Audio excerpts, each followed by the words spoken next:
Bread எல்லாம் இப்ப நல்லா போட்டாச்சு. இங்க பாருங்க, இப்ப எல்லாத்தையும் நல்லா டிப் பண்ணிடணும். மில்க்ல போட்டு நல்லா இந்த மாதிரி டிப் பண்ணிக்கோங்க. போட்டாச்சு. இப்ப பாதாம் வந்து ஆட் பண்ணிக்கலாம். இது கூட கிஸ்மிஸ் முந்திரி வந்து ஆட் பண்ணிக்கலாம்.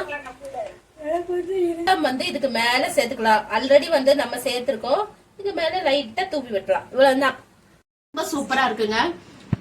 ஏன்னா இந்த பிரெட்டை வந்து நம்ம நெய்ல வந்து ரோஸ்ட் பண்ணிருக்கோம். பிளஸ் வந்து நம்ம இதுல கேஷ்யூ நட்டு, கிஸ்மிஸ், பாதாம் இதெல்லாம் ஆட் பண்ணிருக்கோம். அதனால மென்னு சாப்பிடறதுக்கும் சூப்பரா இருக்கு. Hi friends, welcome. Snacks sweet எல்லாம் செஞ்சு போட்டிருக்கேன். என்னோட வீடியோ போய் பாருங்க. பிடிச்சிருந்தா சப்போர்ட் பண்ணுங்க. ஸ்கிப் பண்ணாம இந்த வீடியோ கடைசி வரைக்கும் பாருங்க. பிடிச்சிருந்தா லைக் பண்ணுங்க, சப்ஸ்கிரைப் பண்ணுங்க. வாங்க வீடியோக்குள்ள போகலாம். பிரெட் அல்வாக்கு தேவையான பொருட்கள் பாத்திரலாம். ஃபர்ஸ்ட் 300 கிராம் பிரெட், அப்புறம் வந்து 1/2 லிட்டர் பால், ஸ்வீட்லெஸ் பால்கோவா 300 கிராம், அப்புறம் வந்து நெய் தேவையான அளவுக்கு, சக்கரை வந்து தேவையான அளவுக்கு. நெய்யில வந்து ரோஸ்ட் பண்ணி நம்ம எடுக்க போறோம். நெய் சுகர் வந்து உங்களுக்கு எவ்வளவு போட விருப்பமோ அவ்வளவு நீங்க சேர்த்துக்கலாம். வாங்க செய்ய ஆரம்பிக்கலாம். 1 லிட்டர் பாலை வந்து தண்ணி சேர்க்காம வந்து நம்ம கொதிக்க வச்சு எடுத்துக்கலாம். இப்ப நெய்யில வந்து நம்ம ரோஸ்ட் பண்ணி பிரெட் எல்லாம் எடுத்துடலாம். நம்ம பிரெட்டை போட்டு ஃப்ரை பண்ணி எடுத்துக்கலாம். லைட்டா பொன்னிறம் ஆகுற வரைக்கும் நம்ம இப்ப ஃப்ரை பண்ணி எடுக்க போறோம். இந்த மாதிரி ரோஸ்ட் பண்ணி எடுத்துக்கோங்க.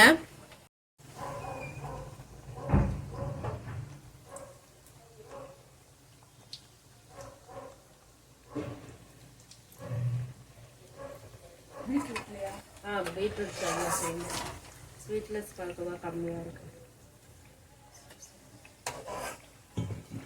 புளிஞ்செல்லாம் எடுக்க முடியாது, அது பிஞ்சிரும். ஏன்னா இது ஆறுன பிறகு மொறுமொறுன்னு இருக்கு. 1 கிராம் பிரெட்டையும் வந்து ஃப்ரை பண்ணி எடுத்துட்டேன். இப்ப வந்து நம்ம பால் கொதிச்சுட்டு இப்ப பால்ல மிக்ஸ் பண்ணி இது பண்ண போறோம். அதை ஸ்கிப் பண்ணாம கடைசி வரைக்கும் பாருங்க. இப்ப 300 கிராம் வந்து ஸ்வீட்லெஸ் பால்கோவா நம்ம சேர்த்துக்க போறோம்.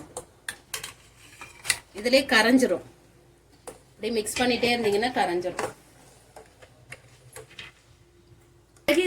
இந்த பிரெட் எல்லாம் எடுத்து இதுல போடணும். போட்டு நல்லா கிண்டுன்னு கிண்டணும். அப்புறம் சர்க்கரை இருக்கலாம், சர்க்கரையை போடணும். சர்க்கரையை போட்டு அப்படியே தொதல் மாதிரி அல்வா மாதிரி வந்தானே எடுத்து நல்லா சாப்பிடணும். அல்ல முந்திரி, கேஷ்நட்டு, பாதாம் எல்லாம் போட்டு நல்லா சாப்பிட வேண்டியதான். இப்ப நல்லா பால்கோவா, ஸ்வீட்லெஸ் பால்கோவா வந்து நல்லா கரைஞ்சிட்டு இப்ப வந்து நம்ம இந்த பிரெட்டை வந்து சேர்த்துக்கலாம். 300 gram bread, 300 gram sweetless palkova. இப்ப 300 கிராம் பிரெட்டையும் எல்லாத்தையும் சேர்த்துக்கோங்க.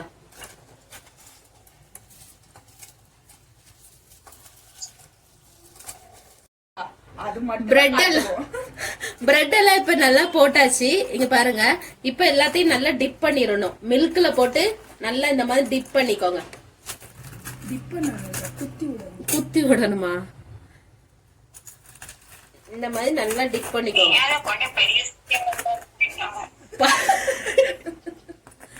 ஆமா, செய்யும் போது கரெக்டா வந்துருமா?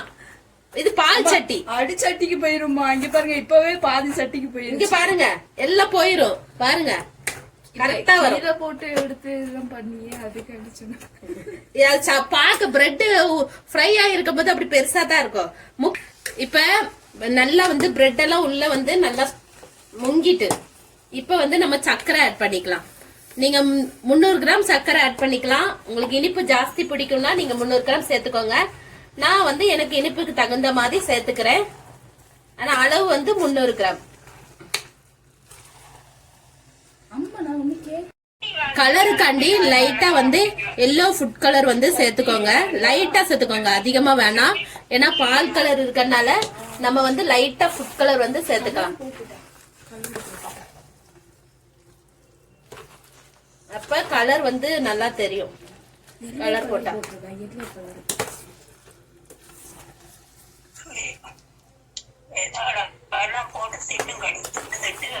நல்ல உடம்பு பெருக்க, நல்ல உடம்பு பெருத்தன்னு நினைக்கிறீங்களா? No no no.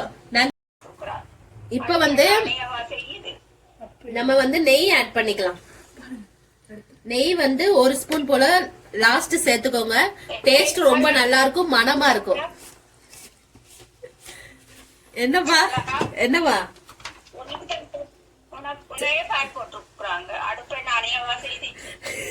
முக்கியம். நெய் போட்டாச்சு. இப்ப பாதாம் வந்து ஆட் பண்ணிக்கலாம். இது கூட கிஸ்மிஸ் முந்திரி வந்து ஆட் பண்ணிக்கலாம்.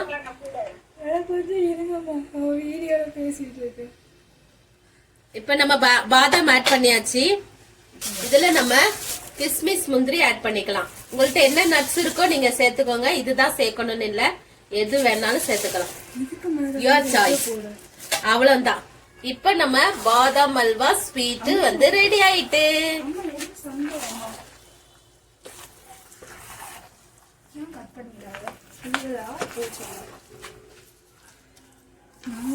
இப்ப நம்ம சேவ் பண்ணலாம். எவ்வளவு டேஸ்டா இருக்கு தெரியுமா? சேவ் பண்றோமா பாருங்க. ஏலக்காய் பொடி எல்லாம் இதுல சேர்க்க மாட்டாங்கம்மா. அப்ப வாசத்துக்கு என்ன போடுவாங்க? இல்லம்மா, இதுல ஸ்வீட்லெஸ் பால்கோவா அதெல்லாம் போட்டிருக்கனா அவர் அதெல்லாம் போடல. வெறும் நெய், ஸ்வீட்லெஸ் பால்கோவா அதெல்லாம் சேர்ந்து செம்ம டேஸ்டா இருக்கு. இனிப்பு கம்மியா தான் போட்டிருக்கேன். நம்மளுக்கு தேவையான வாசத்துக்கு என்ன போட்டாங்க? வாசல்லாம் நெய்யோட வாசம் தான். பிரெட்டோட வாசம், நெய்யோட வாசம் அதுதான். உங்களுக்கு இப்ப வந்து நம்ம வந்து பாதாம் வந்து இதுக்கு மேல சேர்த்துக்கலாம். ஆல்ரெடி வந்து நம்ம சேர்த்திருக்கோம். இது மேல லைட்டா தூவி விட்டுலாம். இவ்வளவுதான். சூப்பரான ஸ்வீட்லெஸ் பால்கோவா ரெடி ஆயிட்டு. இப்ப சாப்பிட்டு பார்க்கலாம். ரொம்ப சூப்பரா இருக்குங்க. ஏன்னா இந்த பிரெட்டை வந்து நம்ம நெய்ல வந்து ரோஸ்ட் பண்ணிருக்கோம். பிளஸ் வந்து நம்ம இதுல கேஷ்யூ நட்டு, கிஸ்மிஸ், பாதாம் இதெல்லாம் ஆட் பண்ணிருக்கோம். அதனால மென்னு சாப்பிடறதுக்கும் சூப்பரா இருக்கு. பிளஸ் இத நல்ல அல்வா பதத்துக்கு நம்ம செஞ்சு எடுத்துருக்கோம்ல, அதனால டேஸ்ட் ரொம்ப செம்மையா இருக்கு. இந்த நெய்ல ரோஸ்ட் பண்ணிருக்கனால அதோட வாசனை, மெயினா வந்து நம்ம ஸ்வீட்லெஸ் பால்கோவா ஆட் பண்ணிருக்கோம்ல, அதனால அதோட பிளேவர், அந்த டேஸ்ட் எல்லாமே ரொம்ப சூப்பரா இருக்கு. நீங்க வீட்டுல ட்ரை பண்ணி பாருங்க. வீட்டுல ட்ரை பண்ணி பார்த்துட்டு எனக்கு கமெண்ட் பண்ணுங்க. ஒரே ஒருக்கா வச்சு செஞ்சு பாருங்க. ஏன்னா நம்ம நெய்லயே வந்து பிரெட்டை வந்து 300 கிராம் பிரெட்டையும் நெய்ல ரோஸ்ட் பண்ணி எடுக்கும்போது நிறைய நெய் வந்து நெய் எண்ணெய் எல்லாமே வந்து நிறைய வந்து காலி ஆகும். இருந்தாலும் நம்ம ஒன் டைம் தான் நம்ம செஞ்சு சாப்பிட போறோம். அடிக்கடி வந்து இதை செய்ய முடியாது. அதிகமா வந்து எண்ணெய் வந்து அதிகமா பிடிக்கும். நெய்யா இருந்தாலும் சரி, எண்ணெயா இருந்தாலும் சரி, அதிகமா வந்து பிரெட்ல வந்து பிடிக்கும். அதனால ஒன் டைம் ஆச்சு செஞ்சு பாருங்க. செஞ்சு பார்த்துட்டு வீட்டுல செஞ்சு பார்த்துட்டு கமெண்ட் பண்ணுங்க. ரொம்ப டேஸ்டியா இருக்கும். ஒன் டைம் ஆச்சு செஞ்சு பாருங்க. இந்த வீடியோ உங்களுக்கு பிடிச்சிருக்கும் நினைக்கிறேன். பிடிச்சிருந்தா லைக் பண்ணுங்க, ஷேர் பண்ணுங்க, கமெண்ட் பண்ணுங்க, சப்ஸ்கிரைப் பண்ணுங்க. பக்கத்துல இருக்க பெல் ஐகானை கிளிக் பண்ண மறந்துடாதீங்க. அப்பதான் நான் போற வீடியோஸ் உங்களுக்கு நோட்டிபிகேஷன்ல வரும். Bye bye.